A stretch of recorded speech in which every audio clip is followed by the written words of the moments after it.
नमस्कार मित्रांनो, लग्नानंतर होईलच प्रेम या मालिकेच्या आजच्या भागामध्ये मी तुम्हा सर्वांचे अगदी मनपूर्वक स्वागत करते। आजच्या भागामध्ये आपल्याला पाहायला मिळतं आता नंदिनी त्या ताईने लिहिलेलं ते पत्र वाचू लागते। आपल्या भावना व्यक्त करत त्या ताई त्यातून म्हणतात की आपण आपल्या मुलांना सर्व शिकवत असतो, सगळ्या गोष्टी शिकवतो, पण त्या थोडंच आपल्या सगळ्याच गोष्टी ऐकत असतात। माझ्या आई बाबांना खळ्या होत्या, पण मला कुठे आहेत? मला तर खळ्या नाहीच आहेत। आणि आपण म्हणतो की आपलं सगळंच अनुवंशिक मुलांना जातं, असं काहीच नाही आहे। सगळ्याच गोष्टी अनुवंशिकतेनेच मिळतात असं काहीच नाही, कारण जुळणार असतील ना तर त्या गोष्टी कशाही जुळून येतात। अगदी जुळणाऱ्या गोष्टी ह्या आपोआपच जुळतात। म्हणजे बघा ना, जेव्हा मी अनुश्रीला दत्तक घेतलं, अनुश्रीला आणलं, त्यावेळी तिला अगदी बारीक बारीक केस होते, परंतु आता तिचे ते दाट केस, तिचे ते डोळे पाहिल्यानंतर असं वाटतं की अगदी ती माझ्यावरच गेली आहे। म्हणजे कोणी जर तिला पाहिलं तर असंच म्हणतं अगदी आईवर गेली आहे। तिचं हसणं सुद्धा अगदी माझ्यासारखंच आहे। परवा ती मला शिकवत होती की वेणी कशी घालायची, त्यावेळी मी इशाऱ्यानेच म्हटले, आता हो हो तू मला शिकव वेणी कशी घालायची। 9 महिने मी तुला पोटात वाढवलं आणि आता तू मला शिकवणार की वेणी कशी घालायची। नक्की 9 महिने मी तुला पोटात वाढवलंय की तू मला, असं मी नकळतच बोलून गेली। कारण दत्तक वगैरे हे सगळं काही फक्त आपल्या मनाचे खेळ असतात, पण जर मनापासून त्या व्यक्तीला आपलंसं केलं तर मग ती व्यक्ती आपल्या पोटची आहे, आपल्या रक्ताची आहे, ही भावना आपोआपच आपल्या मनात निर्माण होते। दत्तक घ्या मुलांना, कसलेही किंतु परंतु मनात न ठेवता दत्तक घ्या।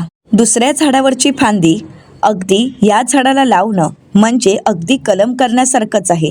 मूल दत्तक घेणं म्हणजे हीच तर प्रक्रिया आहे। माझ्याकडे जी कळी, ज्या कळीचं मी कलम केलं तिला स्वतःचा रंग तर आहेच, पण माझ्याही संस्कारांची, स्वभावाची छटा आली आहे तिच्यात। आता या ताईंचं लिहिलेलं ते पत्र आणि त्या पत्रातील शब्द ऐकल्यानंतर सर्वांचेच डोळे पाणावतात, सर्वच जण टाळ्या वाजवत त्यांचं कौतुक करू लागतात। आता मूल दत्तक घेणं याविषयी सर्वांच्या मनात असणारी शंका एका पत्रानेच दूर झालेली असते।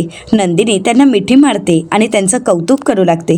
आता सर्व कार्यक्रम संपलेला असतो आणि आता सर्वजण घरी निघून जातात। आता नंदिनी सर्व आवरावर करत असते आणि त्याचवेळी रेखाताई त्या ठिकाणी येतात आणि नंदिनीला म्हणतात, नंदिनी कार्यक्रम अगदी सुंदर झाला। तर आता नंदिनी त्यांना म्हणते, असेच कार्यक्रम आपण वरचेवर घेत जाऊयात, जेणेकरून बायकांना त्यांच्या मनातल्या भावना व्यक्त करण्यासाठी एक व्यासपीठ आणि एक संधीही मिळते। तर आता चित्राताई आणि तिथून निघून जातात। नंदिनी म्हणते, हो सावकाश जा। तर आता मानिनीताईसुद्धा नंदिनीचं कौतुक करत म्हणतात, नंदिनी अगं खरंच खूप छान झाला कार्यक्रम, त्यानिमित्ताने का होईना परंतु मला खूप गोष्टी कळल्यात। खरंच नंदिनी हुशार आहेस तू। त्या राधिकाने मुलगी दत्तक घेतलीये हे तुला आधीच माहीत होतं ना? पण खरंच नंदिनी छान, तिचे किती छान विचार होते ना, म्हणजे ऐकल्यानंतर कोणाचेही डोळे पाणावतीलच। तिच्या त्या पत्रातून असं वाटत होतं की नंदिनी अगं तूच बोलतेस। आता मात्र नंदिनी शांत होते। आता मानिनीताई नंदिनीला म्हणते, एक विचारू का नंदिनी, तू आणि जीवा असाच काही विचार करताय का मूल दत्तक वगैरे घ्यायचा? तर नंदिनी म्हणते, नाही म्हणजे असं काही नाही। तर मानिनीताई म्हणतात, म्हणजे विचार आलाय मनात। नंदिनी अगं तुमच्या लग्नाला फक्त आता 1-1.5 महिना होत आलाय, मला असं वाटतंय तुम्ही खूप मनावर घेतली ही गोष्ट आणि खूप विचार करताय, कारण अजून खूप वेळ आहे। मला माहीत आहे आता काव्याने नंबर लावलाय ना, म्हणून तुम्हाला असं वाटते की खरंच उशीर झाला आहे। नंदिनी अगं जरा थांबा, हे बघ 4-5 वर्ष झाली आणि तरीसुद्धा तुम्हाला मूल नाही झालं, तर मग विचार करूयात ना आपण दत्तक मुलाचा। पण नंदिनी आता हा विचार करायची खरंच काही गरज नाही, असं म्हणत मानिनीताई नंदिनीला समजावतात आणि तिथून निघून जातात। आता हे सगळं बोलणं जीवाने ऐकलेलं असतं। जीवा तिथे येतो आणि नंदिनीला विचारतो, लगेच मान्यही केलंस तू?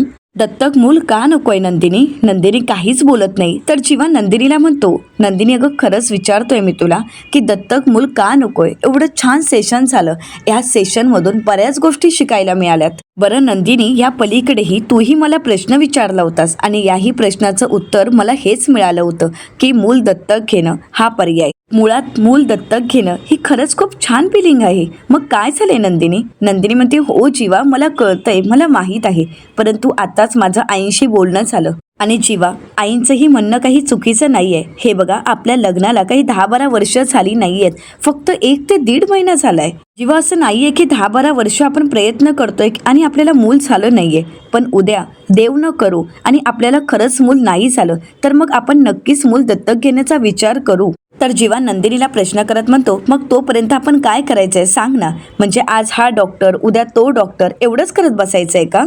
नंदिनी जीवाला समजावत म्हणते, जीवा तुम्ही असं काय करताय मलाही कळतंय, पण जीवा घाई करून नाही चालणार. आपण आपल्या बाजूने प्रयत्न करत राहायचे, नक्कीच कधीतरी आपल्याही प्रयत्नांना यश मिळेल. आत्ताच आपण दुसऱ्या डॉक्टरांचं ओपिनियन घेतलं आणि त्याचे रिपोर्ट काय आले ते आपण पाहिलेत ना. आणि माझंही म्हणणं इतकंच आहे की आपल्याला आता हे कळलंय की ते दरवाजा आपण पुन्हा ठोठवायचं नाहीये. हे बघा जीवा, माझ्या आता गोळ्या चालू आहेत आणि मी उपास तापासही सुरू केले आहेत आणि बाकीच्या काही ट्रीटमेंट आहेत त्याबद्दल मी डॉक्टरांशी चर्चा करणारच आहे. तर जीवा नंदिनीला म्हणतो, अगं हो पण. तर नंदिनी म्हणते, जीवा आपल्याला बाळ नक्की होईल, तुम्ही नका काळजी करू, नका एवढा विचार करू, सगळं काही ठीक होईल. हे बघा जीवा, आपल्याला घाई करायची नाहीये आणि हारही मानायची नाहीये. त्यामुळे जे काही करायचं आहे ते अगदी शांत डोक्याने विचार करून. जीवा तुम्हाला असं का वाटते की त्या दोघांना बाळ झालं म्हणजे आपल्याला सुद्धा लगेच व्हायला पाहिजे? जीवा आपल्याला सुद्धा पुढे जायचं आहे, परंतु त्यांच्या पुढे जायचं नाहीये, कारण ही रेस नाही आहे जीवा, कळतंय का तुम्हाला? जीवा आता नंदिनीच्या बोलण्याचा विचार करतो, परंतु त्याच वेळी पार्थचं त्याच्या चेहऱ्यावरचा तो आनंद जीवाला आठवतो. कारण पार्थ म्हणालेला असतो, अरे हत्तीवरून साखर वाटा, कारण माझी बायको आता आई होणार आहे, आम्ही आई बाबा होणार आहोत.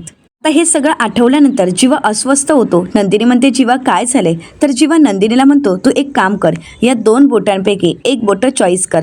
तर आता नंदिनी विचारते, नक्की कशाबद्दल आहे हे? जीवा म्हणतो, तू चॉईस तर कर, मी सांगतो ना सर्व काही तुला. आता नंदिनी त्यातील एक बोट चॉईस करते. त्यावेळी मात्र जीवा तिथेच बसतो. आता नंदिनी त्याच्या बाजूला बसते, त्याला सावरते आणि विचारते, जीवा काय झालंय? तुम्ही काय ठरवलं होतं त्या बोटाबद्दल? तर आता जीवा म्हणतो, आपण आई बाबा नाही होणार. आता हे ऐकल्यानंतर नंदिनीलाही धक्का बसतो. तर दुसरीकडे पाहायला मिळतं, पार्थ ऑफिसमधून घरी आलेला असतो. काव्य अजूनही अभ्यासच करत असते. तर पार्थ काव्याला विचारतो, काय मग कुठपर्यंत आलंय टार्गेट? तर काव्य म्हणते, आलात तुम्ही? टार्गेट काय होतच आलंय कम्प्लीट, माझे तर प्रयत्न चालूच आहेत. जवळजवळ 42 पानांच्या नोट्स काढल्या आहेत, त्याही एका बैठकीत. आता मात्र पार्थ काव्याचं कौतुक करतो आणि म्हणतो, 42 पानं तेही एका बैठकीत, वा कमाल आहे तुमची. आता काव्या पुढे लिहित असते, परंतु त्याचवेळी काव्याचं पेन बंद पडतं. काव्यामध्ये काय आहे, पेनला सुद्धा आताच बंद पडायचं होतं का? तर पार्थ काव्याला म्हणतो, तुमचं हे पेन मी दूर करू शकतो, म्हणजे तुमचा हा त्रास मी दूर करू शकतो, कारण माझ्याकडून तुम्हाला एक सरप्राईज गिफ्ट आहे. असं म्हणत पार्थ आता काव्याला गिफ्ट देतो. काव्य विचारते, काय हे? तर पार्थ काव्याला म्हणतो, बघा ना तुम्ही. तर त्या बॉक्समध्ये एक पेन असतं की ज्यावर लिहिलेलं असतं, फ्युचर IAS काव्या.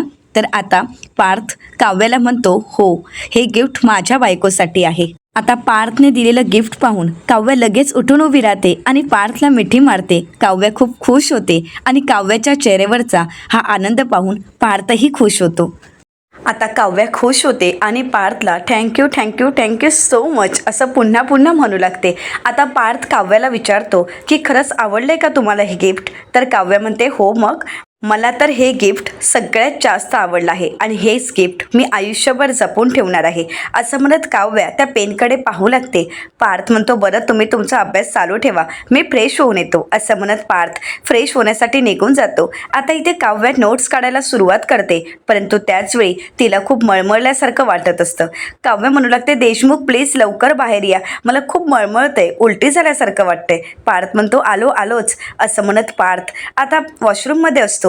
तर त्याचवेळी काव्या पुन्हा एकदा आवाज देत म्हणते, देशमुख. आता काव्याला थोडं बरं वाटत असतं आणि म्हणून काव्या पुन्हा एकदा नोट्स काढायला घेते, परंतु त्या क्षणी काव्याला उलटी होते आणि काव्याने जे नोट्स काढलेले असतात त्यावरच काव्याला उलटी होते आणि ते पाहून काव्या पूर्णपणे बिथरून जाते, कारण काव्याने केलेले कष्ट वाया गेलेले असतात. काव्या खूप घाबरून जाते आणि आवाज देत म्हणते, देशमुख लवकर बाहेर या, हे बघा काय झालंय. आता मात्र काव्याला काय करावं काहीच सुचत नसतं.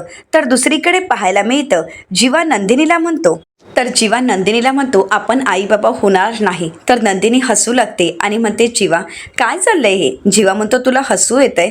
नंदिनी म्हणते, नाही जीवा असं काही नाहीये. जीवा म्हणतो, मी सिरियसली बोलतोय हे. नंदिनी म्हणते, पण जीवा तुम्ही कुठलीही गोष्ट एवढी मनावर का घेताय? तर जीवा म्हणतो, कारण मी माणूस आहे. असं म्हणत जीवा उठून बाजूला जातो. नंदिनी जीवाच्या मागून जाते. तर जीवा म्हणतो, नंदिनी, अगं मी माणूस आहे आणि मी सुद्धा स्वप्न पाहिलं होतं तुझं आणि बाळाचं. मलाही वाटत होतं की आपल्या दोघांचं बाळ माझ्या हातात असावं, त्याला मी खूप खेळवावं, त्याच्या सगळ्या इच्छा पूर्ण कराव्यात. माझ्या हातातलं बाळ आणि माझ्या बाळाचा घरभर हसण्याचा तो आवाज, घरभर बेबी पावडरचा वास असेल. असं म्हणत असताना जीवाचे डोळे पाणावलेले असतात. जीवाच्या डोळ्यामध्ये अश्रू असतात. जीवा पुढे म्हणतो, तो किती यावरून आपल्यात रंगणारी ती चर्चा एवढ्यापर्यंतच नाही तर कथ्थकचे घुंगरू की क्रिकेटचे मळलेले ते बूट यापर्यंत आपली लागलेली ती पैज आणि बाळावर केलेली ती कविता, या सगळ्या गोष्टींचा ऑलरेडीच मी पाळणा बांधून बसलोय ग नंदिनी. आशेची धुपटीही अंतरली आहेत, परंतु त्यामध्ये ठेवायला बाळच नाहीये ग माझ्या हातात.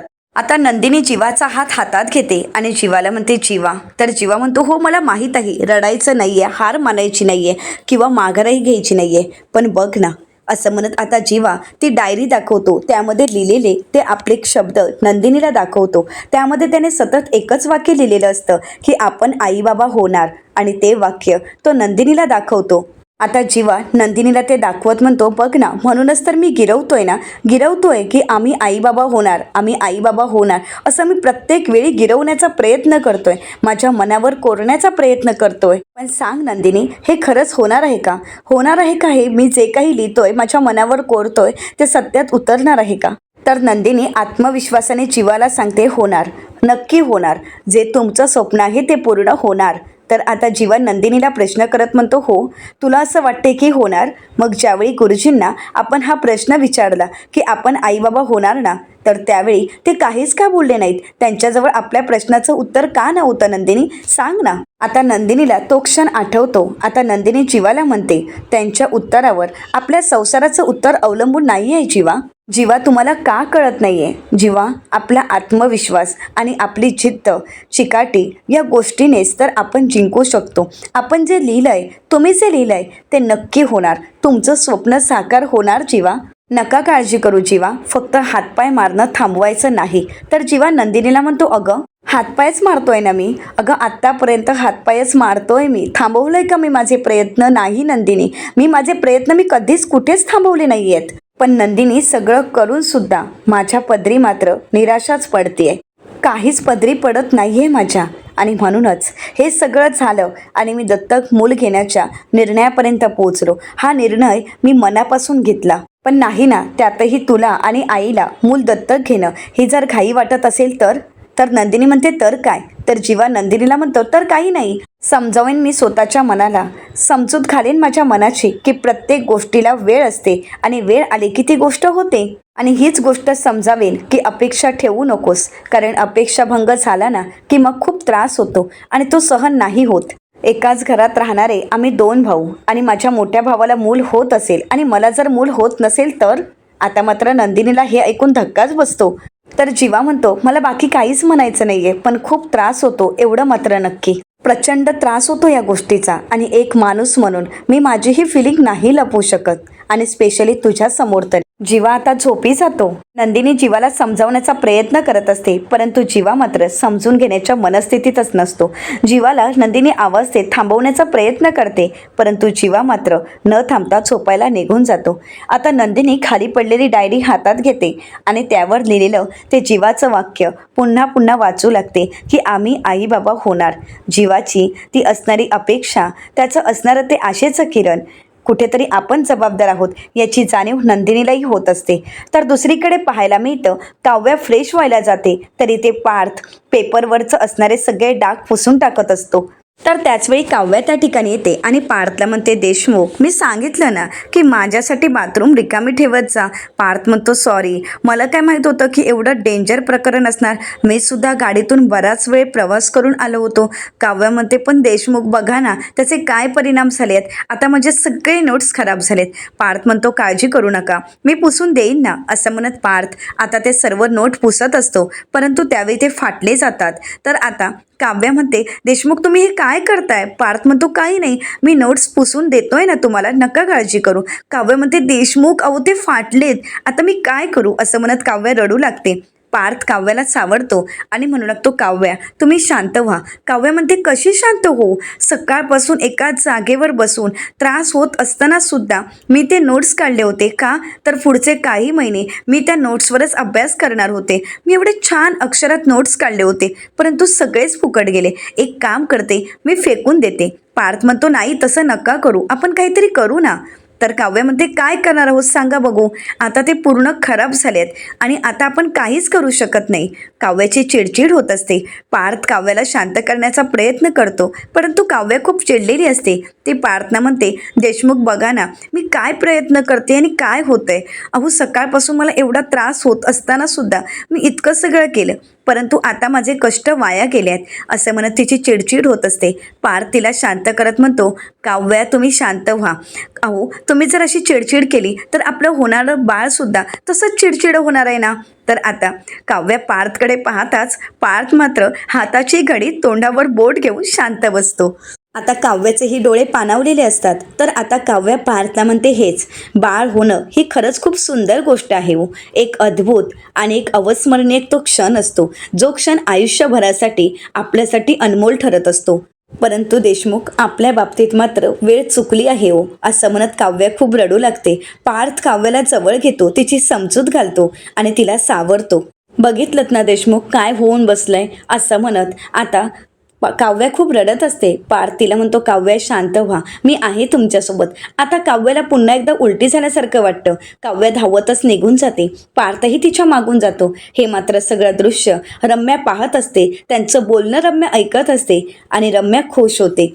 रम्या मनाशीच म्हणते, बाळ आई वडिलांना जवळ आणतं असं म्हटलं जातं, परंतु यांचं बाळ मात्र आई वडिलांना दूर करूनच राहणार. आता इथे किचनमध्ये नंदिनी वावरत असते. तर त्याचवेळी त्या ठिकाणी पार्थ येतो. तर नंदिनी म्हणते, पार्थ अहो तुम्ही एवढा वेळ जागे कसे काय? आत्तापासून सवय करताय का जागरणाची? तर पार्थ म्हणतो, नाही तसं काही नाहीये, मगाशी मी जेवलं नव्हतो, परंतु आता मला भूक लागली आहे. नंदिनी म्हणते, बरं तुम्ही जेवून घ्या. पार्थ म्हणतो, नाही नको, मला काहीतरी हेल्दी खायचं आहे. तर त्याचवेळी नंदिनी फ्रूट्सचा बाऊल दाखवत म्हणते, फ्रूट्स बाऊल हवाय का? तर पार्थ म्हणतो, नाही नको, तुम्हाला काय बंदुकीच्या धाडधाड गोळ्या झाडायलाच बसवलंय का इथे? तर नंदिनी म्हणते, सॉरी, परंतु कालचं प्रकरण मला कळालं आहे. पण पार्थ मला तर कमालच वाटते, म्हणजे तुम्ही स्वभावाने एवढे शांत आहात, मग एवढं कमालीचं टोक कसं काय गाठलं तुम्ही? तर पार्थ म्हणतो, काय करणार, माझ्या शांतपणाला कोणी बावळटपणा किंवा दुबळेपणा समजलं ना, तर मग मात्र याच पार्थ देशमुखचा एक वेगळा रंग दिसतो. नंदिनी, काव्या माझ्यासाठी सर्वस्व आहेत. म्हणतात ना, राजाचा जीव पोपटात असतो, तसाच माझा जीव काव्यात आहे. त्यांच्याकडे जर कोणी वाईट नजरेने बघितलं ना, तर अक्षरशः मी त्या माणसाचा जीव घ्यायलाही मागे पुढे पाहणार नाही. तर नंदिनी म्हणते, पण ती रम्या तर म्हणत होती. तर आता पार्थ म्हणतो, ती रम्या काही म्हणून देत नंदिनी, परंतु ती रम्या कशी आहे हे मला आणि तुम्हाला चांगलंच माहीत आहे. ती काव्यासोबत माइंड गेम खेळतीये. काही करून तिला काव्याला ती पपई खाऊ घालायचीच होती, पण माहीत नाही तिचा प्लॅन काय होता. परंतु तिचा जो काही प्लॅन होता ना, तो साधा सरळ नव्हता. मला एवढंच माहीत आहे की तिच्या डोक्यात काहीतरी वेगळे विचार चालू आहेत. आता पार्थ पुन्हा एकदा खूप चिडलेला असतो. नंदिनी त्याला शांत करते आणि म्हणू लागते, पार्थ शांत व्हा. तर आता नंदिनी पार्थला जेवण वाढत असते. त्यावेळी नंदिनी पार्थला म्हणते, विजय. तर आता पार्थ नंदिनीला म्हणतो, विजय त्याचं काय? तर नंदिनी म्हणते, नाही म्हणजे त्याचं म्हणजे तिथे असं अचानक येणं मला काहीतरी ऑड वाटतंय. म्हणजे आता मला सगळ्याच गोष्टी खटकायला लागल्या आहेत. म्हणजे सुरुवातीला असं काही वाटत नव्हतं, परंतु आता सगळंच वागणं वेगळं वाटतंय. तर पार्थ म्हणतो, मलाही तोच संशय आहे. मला सुद्धा असंच वाटतंय की रम्याला तो विजय सामील आहे, आणि तसं जर काही असेल ना, तर मी त्या दोघांनाही सोडणार नाही. तर पार्थ खूप चिडलेला असतो आणि म्हणूनच नंदिनी पार्थला म्हणते, पार्थ तुम्ही अगोदर शांत व्हा बरं. हे बघा, तुम्ही जर असे अचानक चिडलात किंवा आरोप केलात तर मग सर्वजण तुमच्याकडे पुरावा मागतील. आपल्या हातात जर काही पुरावा नसेल तर आपण काहीच बोलू शकत नाही. आपल्याला जे काही करायचं आहे ना, ते शांत प्लॅन करूनच करावं लागेल. परंतु सध्या तुम्ही एकच गोष्ट करा, रम्याच्या कोणत्याही बोलण्यावर रिॲक्ट होऊ नका. रम्या जर काही बोलली तर त्यावर चिडूही नका. आता नंदिनीचं बोलणं पार्थला पटतं. त्यावेळी पार्थ नंदिनीला म्हणतो, तुम्ही ना पक्क्या माझ्या 3M फ्रेंड्स आहात. तर नंदिनी म्हणते, हो आणि कायम राहीन. बरं मी येते, तोपर्यंत तुम्ही जेवून घ्या, बाकी सगळं मी नंतर आवरेन, कारण आमच्या यांना जरा मनवायचं आहे, ते रुसले आहेत. पार्थ म्हणतो हो का, पण तुमच्या यांना नक्की कसला राग आलाय? नंदिनी म्हणते काही नाही, तो जरा मूल दत्तक घेण्यावरचा विषय. म्हणजे आईंचंही म्हणणं काही चुकीचं नाही आहे, आईसुद्धा अगदी बरोबरच बोलत आहेत, कारण आमच्या लग्नाला काही अजून 10-12 वर्ष झाली नाही आहेत, त्यामुळे थोडी वर्ष जाऊ देत आणि वाटलंच तर मूल दत्तक घेऊ ना. आणि माझाही तोच विचार आहे, परंतु आईंच्या बोलण्यानंतर मला असं वाटलं की हो थोडं थांबायला हवं, परंतु आमच्या यांना ते काही पटत नाही आहे, थोडेच रुसले आहेत. मग त्यांचा राग तर घालवावाच लागेल ना.